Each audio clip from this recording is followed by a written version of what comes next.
தாவேக அரசு அனுபவம் இல்லாத அரைவேக்காட்டுத்தனமானது என்று குற்றம் சாட்டியுள்ள அதிமுக முன்னாள் அமைச்சர் ஆர்.பி. உதயகுமார்.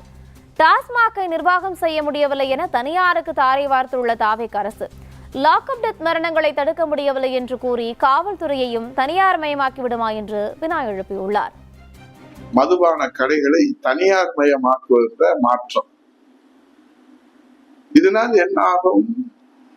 இனி தமிழ்நாடு மதுவிலே மிதக்கும் தண்ணீர் நாடாக வரலாறு படைக்கும்.